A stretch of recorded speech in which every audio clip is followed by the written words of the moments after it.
Hello guys, मैं हूं मनप्रीत स्नैपसॉल्व से और आज हम लोग पढ़ने जा रहे हैं vertical motion under gravity. Vertical motion under gravity, देखिए सबसे पहले आपको क्लियर क्या होना चाहिए, वर्टिकल मोशन क्लियर होना चाहिए। वर्टिकल मोशन देख लेते हैं, सिंपल है ये।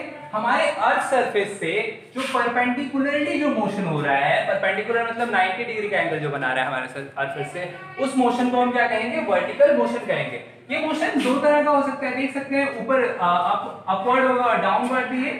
90 डिग्री का परपेंडिकुलर ही है, तो इस दोनों मोशन को हम क्या कहेंगे, वर्टिकल मोशन कहेंगे। अब देख ले, अब थोड़ा आगे बढ़ते हैं। देखिए, मान लीजिए कि कोई टावर है, उस टावर पे कोई बंदा खड़ा है और वो वहां से स्टोन ड्रॉप करता है। स्टोन ड्रॉप जो कर रहा है, यहाँ पे उसका वेलोसिटी क्या है, यू है, मतलब जीरो है यहाँ पे। तो धीरे धीरे आप देखिएगा, जब वो उसका वेलोसिटी क्या होगा, बढ़ते जाएगा और बढ़ते बढ़ते वो कहां आ जाएगा, डायरेक्ट नीचे आ जाएगा। देखिए यहाँ पे आप देख रहे हैं कि उसका वेलोसिटी क्या हो रहा है, उसने एक्सटर्नल फोर्स नहीं लगाया है, उसने कोई भी एक्सटर्नल फोर्स नहीं लगाया है, डायरेक्ट उसने ड्रॉप किया है, फ्री फॉल। हाँ, इसी को हम फ्री फॉल भी कहते हैं। फ्री फॉल इसलिए कहते हैं क्योंकि इसमें कोई भी एक्सटर्नल फोर्स नहीं लगा है, और एक्सटर्नल फोर्स नहीं लगा है तो इसका वेलोसिटी, अगर मान लीजिए कोई भी चीज को हम छोड़ते हैं तो उसका वेलोसिटी नहीं बढ़ना चाहिए, लेकिन इसका वेलोसिटी बढ़ रहा है। देखिए इस टी टाइम में ये इतना डिस्टेंस कवर कर रहा है, फिर उसी टी टाइम में ये कुछ ज्यादा ही डिस्टेंस कवर कर ले रहा है। तो इसका मतलब क्या है, हमको दिख रहा है इसका वेलोसिटी बढ़ रहा है, और वेलोसिटी अगर चेंज हो रहा है, change in velocity causes acceleration. अगर वेलोसिटी बढ़ रहा है तो यहाँ पे कोई ना कोई एक्सेलरेशन होगा, और वेलोसिटी चेंज हो रहा है, एक्सेलरेशन होगा। वेलोसिटी बढ़ रहा है तो एक्सेलरेशन कहाँ होगा, डाउनवर्ड एक्सेलरेशन होगा, मतलब वेलोसिटी के डायरेक्शन में हमारा एक्सेलरेशन भी लग रहा है। इसी के कारण से हमारा क्या हो रहा है, वेलोसिटी बढ़ रहा है। अब यहाँ पे एक पॉइंट आया कि भाई इसमें एक्सेलरेशन आया कहां से, मतलब वेलोसिटी बढ़ क्यों रहा है। वेलोसिटी इसलिए बढ़ रहा है क्योंकि हमारा जो अर्थ सरफेस है उसके पास अपना कोई ग्रेविटी है ना, तो वो अपने तरफ क्या कर रहा है, उस स्टोन को खींच रहा है। खींचने के कारण उसका वेलोसिटी बढ़ रहा है, वहां पे एक्सेलरेशन हो रहा है, और इस एक्सेलरेशन को हम एक्सेलरेशन ड्यू टू ग्रेविटी भी बोलते हैं। एक्सेलरेशन ड्यू टू ग्रेविटी बोलते हैं, इसीलिए हम इसको किससे रिप्रेजेंट करते हैं, जी से रिप्रेजेंट करते हैं, सिंपली, है ना। तो यहाँ पे आपका कॉन्सेप्ट क्लियर हो गया होगा फ्री फॉल का, कि हमने ड्रॉप किया स्टोन, उसका वेलोसिटी ऊपर जीरो था जब हमारे हाथ में था वो, लेकिन धीरे धीरे उसका वेलोसिटी बढ़ गया और सेम टाइम में वो ज्यादा डिस्टेंस कवर करने लगा। और ये क्यों हुआ, किसी मतलब वेलोसिटी अगर इंक्रीज कर रहा है तो उसी डायरेक्शन में एक्सेलरेशन भी लग रहा है। एक्सेलरेशन क्यों लग रहा है, ग्रेविटी के, अर्थ के ग्रेविटी के कारण एक्सेलरेशन लग रहा है, और इसीलिए हम इसको किससे रिप्रेजेंट करते हैं, जी से रिप्रेजेंट करते हैं। तो चलिए इसको हम लोग एक और एग्जांपल लेके समझते हैं बढ़िया से। अब देखिए, मान लीजिए कोई आदमी खड़ा है अर्थ सरफेस पे, उसके हाथ में एक बढ़िया सा स्टोन है। उस स्टोन को मान लीजिए हम लोग, मैं ही खड़ा हूं, मैंने उस स्टोन को फेंका, ऊपर की तरफ फेंका, पता नहीं है कितने वेलोसिटी के साथ, मतलब कुछ एक्सटर्नल फोर्स से आके हमने कहां फेंका, उसको ऊपर की तरफ फेंका, है ना। मान लीजिए फेंका, तो देखते होंगे जब भी हम स्टोन फेंकते हैं तो वो सीधा ऊपर जाता है, फिर नीचे भी आता है। तो उसी फेनोमेनन को थोड़ा ध्यान से हम लोग समझ लेते हैं। ये क्या किया, फिर नीचे की तरफ आया, है ना, और नीचे की तरफ आके वापस कहां गिर जाता है, अर्थ सरफेस की तरफ, अर्थ सरफेस में गिर जाता है। तो ये फेनोमेनन जो होता है वो क्यों होता है, देखिए जब हम लोग किसी भी स्टोन को ऊपर फेंक रहे हैं तो उसका वेलोसिटी क्या है, बहुत मतलब मस्त वेलोसिटी जा रहा है उसका, है ना, जब हम फेंके हैं। लेकिन धीरे धीरे उसका वेलोसिटी कहीं ना कहीं जीरो हुआ, उसका वेलोसिटी क्या हुआ, जीरो हुआ, तभी ना वो वापस लौट के आया। मान लीजिए उसका वेलोसिटी, जिस वेलोसिटी से हम फेंके हैं वही वेलोसिटी उसका कांस्टेंट रहता तो वो सीधा ऊपर चला जाता, है ना, लेकिन उसका वेलोसिटी कांस्टेंट नहीं रहा, कहीं पे उसका वेलोसिटी क्या हुआ, जीरो हुआ, और वो कहां आया, नीचे। अब देखिए इस साइड जो है हमारा वेलोसिटी क्या हो रहा है, वेलोसिटी क्या हो रहा है, घट रहा है। तो अगर वेलोसिटी घट रहा है तो हमको यहाँ क्या दिख रहा होगा, दिखेगा क्या, कि वेलोसिटी के ऑपोजिट डायरेक्शन में हमारा क्या होगा, एक्सेलरेशन होगा। वो एक्सेलरेशन कहाँ, अभी हमने पढ़ा, एक्सेलरेशन ड्यू टू ग्रेविटी होगा, है ना। अर्थ सरफेस स्टोन पे कोई ग्रेविटी लगा रहा है जिसके कारण उसका वेलोसिटी क्या हो रहा है, घट रहा है। सिंपली हम लोग समझते हैं वेलोसिटी के अपोजिट डायरेक्शन में एक्सेलरेशन हो रहा है ना, जिसके कारण उसका वेलोसिटी घट रहा है, और एक समय पे उसका वेलोसिटी क्या हो गया, जीरो हो गया। इसको इंस्टेंटेनियस रेस्ट बोलते हैं हम लोग, हाँ अभी आया मेरे दिमाग में, इसको इंस्टेंटेनियस रेस्ट बोलते हैं। क्यों बोलते हैं, क्योंकि एक कुछ मतलब कुछ एकदम छोटे समय के लिए इसका वेलोसिटी क्या हुआ, 0 हुआ। उस समय अगर लंबे समय के लिए होता तो हमको दिखता कि मोशन क्या है, वहां पे हमारा स्टोन क्या है, रेस्ट में आ गया कंप्लीटली, लेकिन वो इंस्टेंटेनियस रेस्ट था इसीलिए हमको वो नहीं दिखा। वो सब छोड़िए, आगे देखते हैं। यहाँ पे हमारा वेलोसिटी क्या हो रहा है, फिर से देखिए स्टोन, वो जो कवरिंग टाइम था इधर देखिए टी टाइम में ही हमारा ये ज्यादा डिस्टेंस कवर करने लगा। इसका मतलब क्या है, वेलोसिटी के सेम डायरेक्शन में हमारा क्या लग रहा है, एक्सेलरेशन लग रहा है ना। हाँ, तो इसीलिए वेलोसिटी क्या हो रहा है, बढ़ रहा है। वेलोसिटी क्यों बढ़ रहा है, क्योंकि एक्सेलरेशन हमारा सेम डायरेक्शन में। एक्सेलरेशन सेम डायरेक्शन में क्यों है, क्योंकि अर्थ सरफेस का जो ग्रेविटी है उसी के कारण एक्सेलरेशन लग रहा है और वही हमारे स्टोन को नीचे खींच रहा है। तो इससे हमको क्या पता लगा कि वेलोसिटी चाहे अपवर्ड हो या डाउनवर्ड, लेकिन हमारा जो एक्सेलरेशन है वो हमेशा कांस्टेंट है। एक्सेलरेशन ड्यू टू ग्रेविटी जो है वो कांस्टेंट है, वो हमेशा कहां लगेगा, डाउनवर्ड ही लगेगा। अब देखिए हम बोले जा रहे हैं कि इसका मतलब कि ये हमेशा डाउनवर्ड लग रहा है, तो इसका कोई वैल्यू तो होता होगा। जी हाँ, इसका एक वैल्यू होता है जिसको हम बोलते हैं 9.8 मीटर पर सेकंड स्क्वायर, या फिर न्यूमेरिकल्स पे डिपेंड करता है। कभी-कभी हम इसको 10 भी ले लेते हैं, 10 मीटर पर सेकंड स्क्वायर, है ना। वो आगे हम लोग फर्दर डिस्कस करेंगे न्यूमेरिकल्स जब बनाएंगे। तो हमको एक चीज पता लगा कि देखिए यहाँ पे भी वही चीज था कि हमारा वेलोसिटी 0 था, फ्री फॉल था, नीचे आया तो वेलोसिटी बढ़ गया। वेलोसिटी क्यों बढ़ा, क्योंकि उस पे वेलोसिटी चेंज हो रहा है तो एक्सेलरेशन लग रहा है, और वेलोसिटी बढ़ रहा है इसीलिए वेलोसिटी कहाँ लग रहा है, मतलब एक्सेलरेशन और वेलोसिटी का डायरेक्शन सेम है ना। और यहाँ पे हमको वैल्यू भी पता लग गया।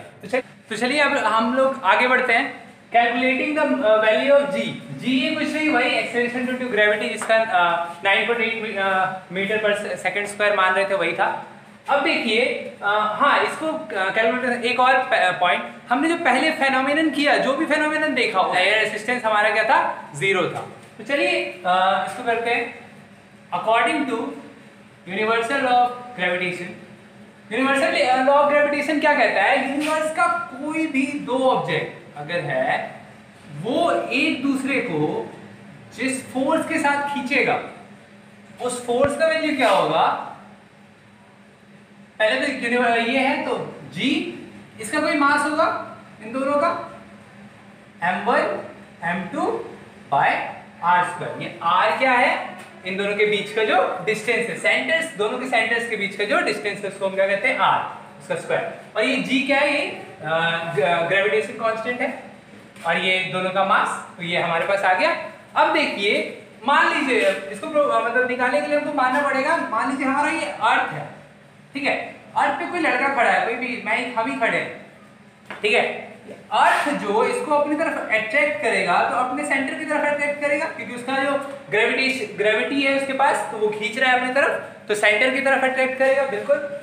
तो अब देखिए इस फॉर्मूला पे अगर हम देखें तो अर्थ का कोई मास होगा m, है ना, और फिर इसका भी कोई मास होगा, स्मॉल m ले लेते हैं, और इन दोनों का मतलब रेडियस जो है वो कैपिटल R हो जाएगा, अर्थ का जो रेडियस है ना।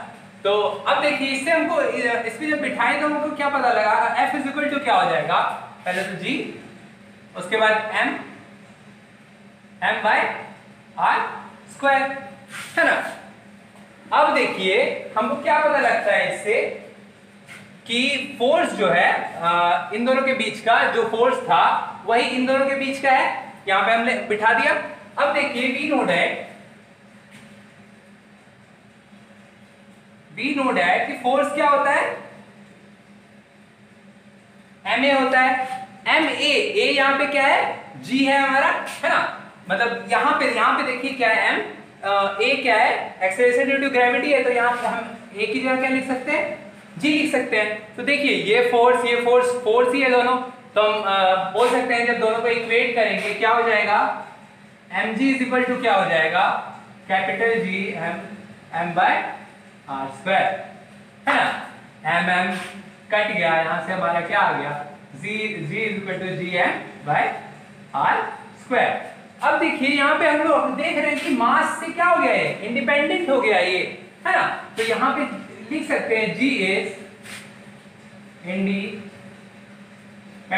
फ्रॉम मास ऑफ ऑब्जेक्ट, है ना, बोल सकते हैं यहाँ पे इसको। अब देखिए जब इस फार्मूला, ये फार्मूला आया हमारा G is equal to GM by r square, इसमें अगर जब हम इन वैल्यूज को मतलब पुट करेंगे, g का जो है, m का जो है और r का जो है, तो हमारा क्या आएगा, g का जो वैल्यू आएगा वो क्या आएगा 9.8 मीटर पर सेकेंड स्क्वायर। तो देखिए g इज इक्वल टू हो गया। हाँ, एक और चीज देखिए हम यहाँ लिखे, g is independent from mass of object. क्यों? क्योंकि यहाँ m है ही नहीं यहाँ पे, इसीलिए।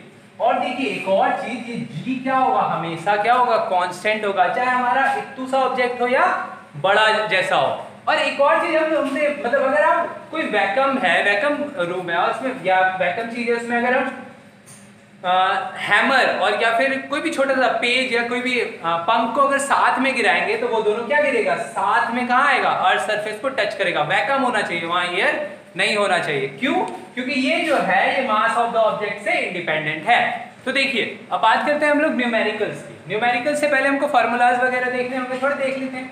हमारा जी का वैल्यू क्या था, 9.8 मीटर और सेकेंड स्क्वायर, या फिर इसका मान हम कैसे लेते हैं, 10 भी लेते हैं as stated in the numerical, मतलब जैसे न्यूमेरिकल में जो लिखा होगा वही लेंगे, है ना। अब देखिए हम लोग जब देखे थे कि वेलोसिटी ऊपर था एक बार, उस मोशन में जब वेलोसिटी ऊपर था तो हमारा क्या लग रहा था, g, उसके ऑपोजिट लग रहा था, अगेंस्ट लग रहा था। तो इस केस पे हम g का वैल्यू क्या लेंगे, माइनस में लेंगे, क्योंकि ऑपोजिट डायरेक्शन में लग रहा है, acceleration due to gravity opposite direction में लग रहा है तो माइनस में लेंगे। लेकिन जब दोनों सेम डायरेक्शन में, वेलोसिटी भी नीचे और एक्सेलरेशन भी नीचे लग रहा हो, तो हम क्या लेंगे, g का वैल्यू पॉजिटिव लेंगे हमेशा, ठीक है। अब देखिए मोशन, जब भी मोशन में हम पढ़े थे, एक्सीलरेटेड मोशन जब होता था तो हम तीन फार्मूलाज यूज करते थे, है ना। उन तीन फार्मूलाज को देख लेते हैं पहले। v is equal to u plus at, है ना। दूसरा क्या था हमारा, s is equal to ut plus half at square, और थर्ड था हमारा v square minus u square is equal to 2as। अब देखिए यहाँ पे हमारा a का मान क्या है, a हमारा क्या है, एक्सेलरेशन ड्यू टू ग्रेविटी है, और s क्या है, s जो होगा हमारा हाइट होगा। वहां पे क्या था, डिस्टेंस और डिस्प्लेसमेंट होता था, लेकिन यहाँ क्या होगा, हमारा हाइट होगा, ठीक है। तो यहाँ पे जैसा हम देखे कि a is equal to g हो गया और s is equal to here a is equal to accelerated due to gravity है, तो g हो जाएगा, और s क्या है हमारा, h हो जाएगा। तो हमारे ये फॉर्मूलाज फर्दर चेंज हो जाएंगे, क्या, v is equal to u plus gt, है ना। s की जगह h आ गया, h is equal to ut plus half gt square, और v square minus u square is equal to 2gh।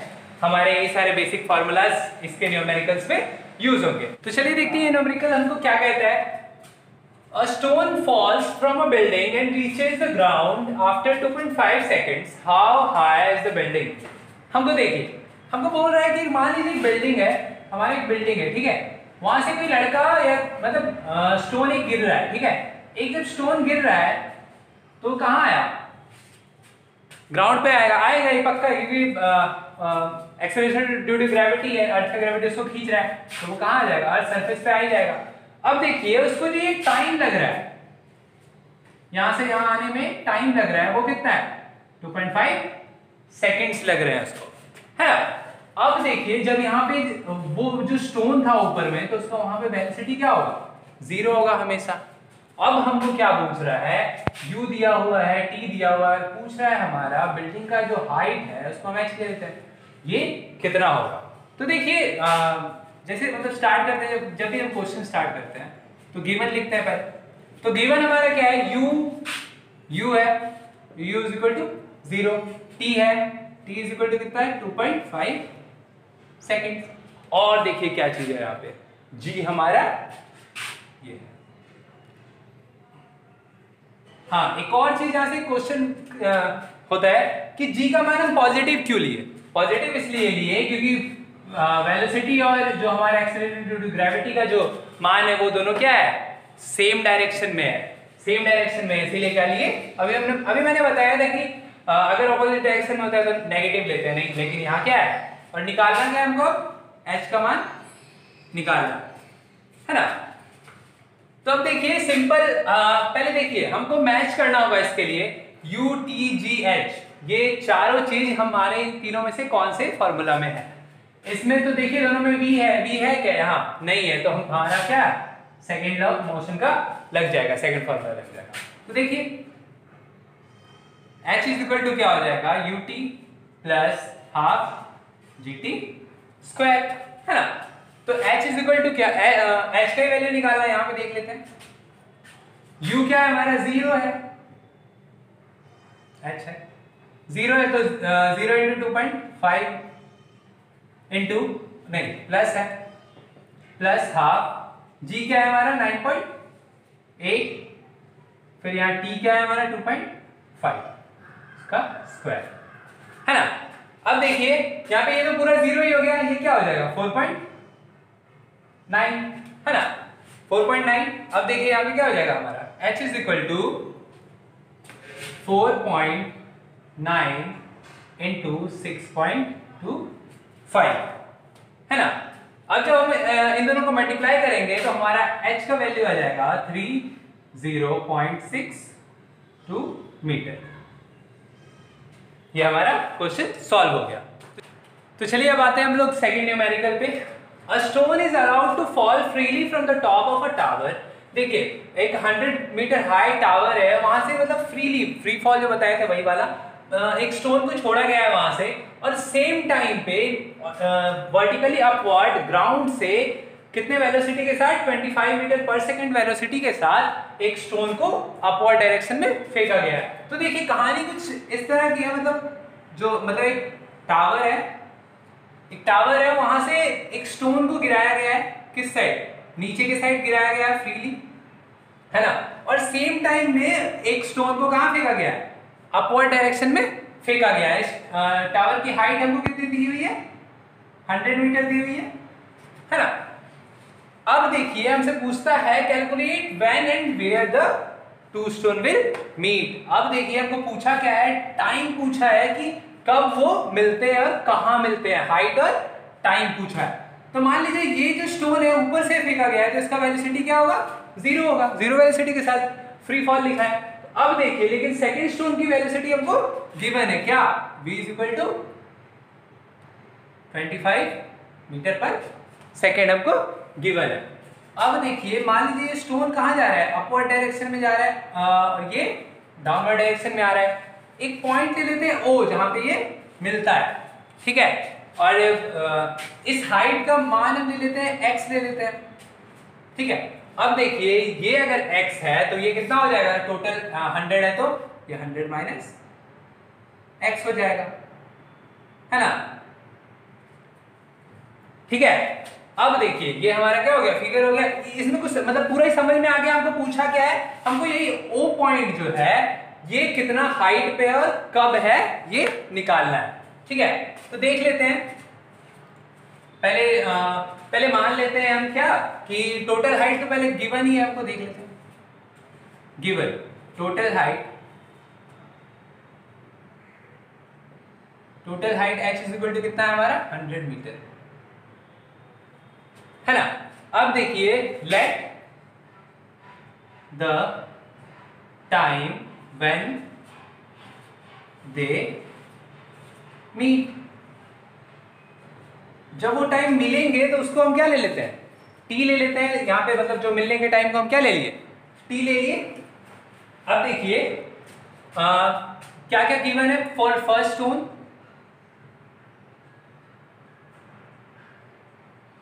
First stone कौन सा है, इसको लिए ऊपर वाले को, और सेकंड नीचे वाले को। तो देखिए for the first stone u is equal to क्या होगा हमारा, 0 हो जाएगा। और h क्या है हमारा, हाइट क्या है ऊपर से, h is equal to x है ना। और वही सेम क्या है फॉर सेकंड स्टोन हमारा कौन सा है, नीचे वाला है। नीचे वाले के लिए हमारा क्या है पे, u क्या है 25 मीटर पर सेकेंड, और हमारा हाइट क्या है, h इज इक्वल टू है 100 माइनस x, है ना। तो अब देखिए, अब क्या कहता है हमको, सेकेंड इक्वेशन ऑफ मोशन क्या कहता है, देखिए सेकेंड इक्वेशन ऑफ मोशन हम क्यों लगा रहे हैं, क्योंकि हमारे पास वही सारी चीज दिए हुए हैं जो उस फॉर्मूला में हमको मिलते हैं। और फॉर्मूला क्या था उसका, h is equal to ut plus half gt square, है ना। फर्स्ट टोन के लिए देख लेते हैं पहले। फर्स्ट टोन के केस में u हमारा क्या है, फर्स्ट टोन में 0 है, h की जगह पे क्या है, x है, u की जगह पे 0, है ना। और t हमारा क्या है, t तो t ही है, पहले ही मान लिया हमने, t पहले ही मान लिया है, प्लस हाफ। अब देखिए g हमारा कितना दिया हुआ है, 10 यहाँ पे दिया हुआ है, और g हमारा क्या होगा यहाँ पे, देखिए यहाँ पे देखिए वेलोसिटी हमारा डाउनवर्ड और g भी एक्सेलरेशन हमारा डाउनवर्ड, तो जो जब दोनों सेम डायरेक्शन में होता है तो g हम हमेशा क्या रहते हैं, पॉजिटिव लेते हैं, तो हमारा g क्या हो गया 10 और t तो t स्क्वायर हो ही गया। ये कितना बचा यहाँ 5, x इज इक्वल टू, ये 0 हो गया, इधर क्या बचा t स्क्वायर, तो x is equal to 5 t हो गया, है ना। अब सेकंड स्टोन के केस में देख लेते हैं। सेकंड स्टोन में हमारा क्या है, सेकंड स्टोन में भी वही है, सेम फॉर्मूला लगेगा, h की जगह पे हमारा क्या आ गया है 100 माइनस x आ गया है ना, 100 माइनस x आ गया है। और देखिए और क्या था, u है, u की जगह पे क्या है हमारा 25, t की जगह पे t ही है, प्लस हाफ, g हमारा 10 है, t हमारा t है ना। और देखिए और एक चीज यहाँ पे मैंने यहाँ 10 लिखा, अब लेकिन यहाँ देखिए आप कि वेलोसिटी कहाँ जा रहा है, नीचे स्टोन जा रहा है, वेलोसिटी अपवर्ड डायरेक्शन में, लेकिन एक्सेलरेशन ड्यू टू ग्रेविटी क्या है, डाउनवर्ड डायरेक्शन में, तो ये दोनों ऑपोजिट डायरेक्शन में, इसीलिए हम यहाँ पे क्या लेंगे, नेगेटिव लेंगे, याद रखिएगा इस चीज को। ये t क्या है, तो ये तो कट गया, फिर से 5, हमारा कितना बचा इधर 100 minus x is equal to 25t plus 5t minus, अच्छा हाँ देखिए यहाँ प्लस माइनस क्या हो जाएगा, माइनस हो जाएगा, तो 5t का स्क्वायर। तो चलिए अब देखते हैं, यहाँ पे x का वैल्यू ऊपर था तो x का वैल्यू हम इसमें पुट कर देंगे सिंपली। 100 माइनस x का वैल्यू क्या था 5t square is equal to 25t minus 5t square, 5 minus 5t minus 5t square cut गया दोनों, है ना। और हमारे पास बचा क्या यहाँ पे, देखिए ये 100 है तो इसको अलग कर देते थोड़ा सा, 25 अपॉन 100 है ना, तो गलत हो गया थोड़ा, 100 अपॉन 25, तो t इज इक्वल टू कितना आ गया 4 सेकंड आ गया हमारा, है ना। अब देखिए ये 4 सेकंड नाउ हमको निकालना क्या पड़ेगा, पहले x निकालना पड़ेगा, क्यों, क्योंकि पहले हम x निकालेंगे तभी ना, हमको मेन निकालना क्या है कि ये कब मिला, ये दोनों स्टोन कब मिला, तो उसको निकालने के लिए पहले x निकालना पड़ेगा, फिर ये निकालेंगे तभी ना पता लगेगा किस हाइट पे वो मिला। हमारे पास टाइम तो आ ही गया है, तो x देखिए x इज इक्वल टू हमारा 5t स्क्वायर है ना, 5t स्क्वायर है यहाँ, तो x इज इक्वल टू हो जाएगा 5 इंटू 4 इंटू 4, है ना, यही होगा, तो x इज इक्वल टू हो जाएगा हमारा 80 मीटर, हो गया, सिंपल था। अब देखिए so height at which they meet, so the height at which they meet, क्या हो जाएगा वो हाइट हमारा, किस हाइट पे वो मिला, किस हाइट पे मिला 100 माइनस x हाइट पे मिला, तो 100 माइनस x, 100 माइनस x का वैल्यू हमारा क्या है 80 है, तो क्या हो जाएगा 20 मीटर हो जाएगा। Therefore we can say that the two stones will meet at the height of 20 metre, और कितने देर में मिलेगा 4 सेकेंड्स में मिलेगा। तो